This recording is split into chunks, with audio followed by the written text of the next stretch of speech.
Overnight, SBF, once nicknamed King of Crypto, is now world's #1 crypto criminal. Sam Bankman-Fried is a criminal. This is charged with 8 counts of criminal conspiracy and fraud charges.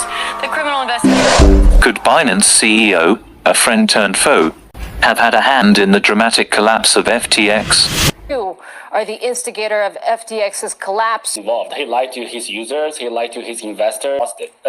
We may be the last straw that broke the camel's back, but these two behemoths were at war with each other, and one put the other out of business intentionally. But first, the basics.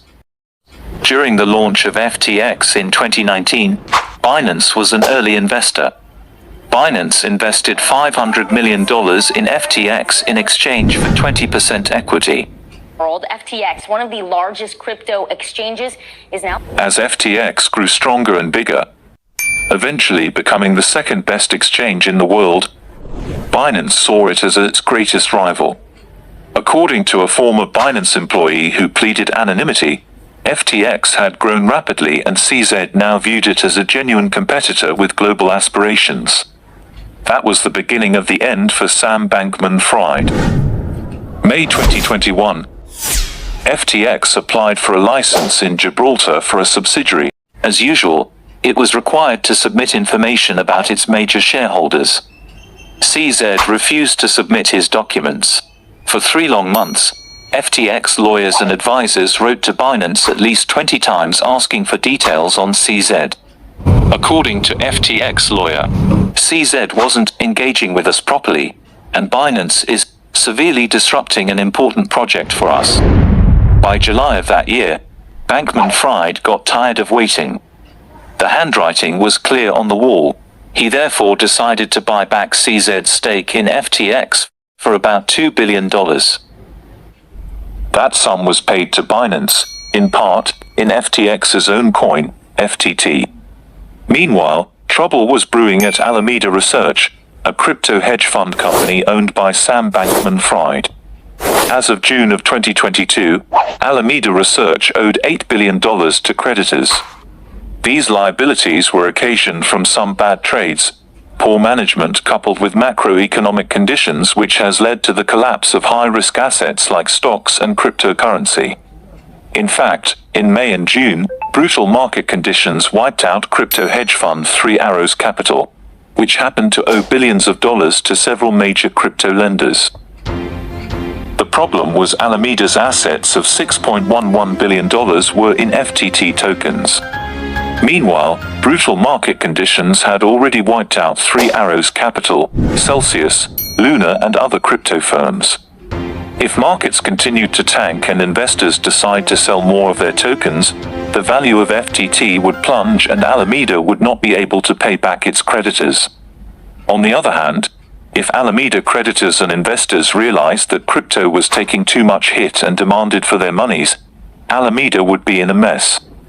The only way to survive this was for SBF to stabilize the crypto market, reduce panic in the industry, and show strength. This was the only strategy to reassure Alameda creditors and prevent them from asking the firm to pay back its loans. Alameda began to bail out small crypto firms from collapsing. As the industry has grown, large crypto exchanges have repeatedly stepped in to bail out projects or companies that run into trouble. This year, Binance, the world's largest crypto exchange by volume, led the bailout of Sky Mavis, the company that runs the popular play to earn Axie Infinity game, which was hacked to the tune of more than $600 million. There was nothing wrong in FTX doing same. The problem was Alameda lacked the assets to perform these bailouts. Then secretly, SBF transferred some $4 billion from FTX, most of which were customer funds, to prop up Alameda and restore investors' confidence in the crypto market. He thought no one would find out, but he was clearly wrong. On November 2, 2022, CoinDesk leaked Alameda's balance sheet. The report clearly stated that Alameda had no money to pay its creditors, that the large chunk of its assets is in FTT, the native token of FTX. CZ saw his chance to strike. He took to Twitter to announce and quote, As part of Binance's exit from FTX equity last year, Binance received roughly $2.1 billion equivalent in cash. Due to recent revelations that have come to light, we have decided to liquidate any remaining FTT on our books. Binance position was roughly 23 million FTT tokens valued at about $529 million. As you can imagine, this sent shockwaves across the crypto industry, leading the token's price to collapse by 80% within 2 days. If an investor demands for $2 billion right now from Binance, can CZ pay that out and still maintain enough liquidity to process withdrawals in a bank run? His own answer to this question is not as emphatic. We want to set the golden standard for reliability, solidness in the space. So do it. Would you be able to handle it if somebody asked you for $2.1 billion back? Would that be okay? Would you be able to still withstand things? We're financially okay. Including you have $2.1 billion to give away. If somebody came to claw that back, you'd still be fine? We'll let the lawyers handle it. We are financially... As they say, the rest is history. A brutal history that took a crypto billionaire from $16 billion net worth to $0 in 1 day. And from this infamous and precipitous collapse of SBF, we harvest the following bitter lessons. 1. Be mindful of who you bring in as shareholder as you start up a firm. Like CZ, your co-founder or shareholder can be your undoing in future. 2. Invest only what you can afford to lose in high-risk assets like crypto and stocks. If a crypto billionaire can go from $16 billion in asset to $0 in 24 hours, it can happen to you too. 3. Never gamble with other people's money.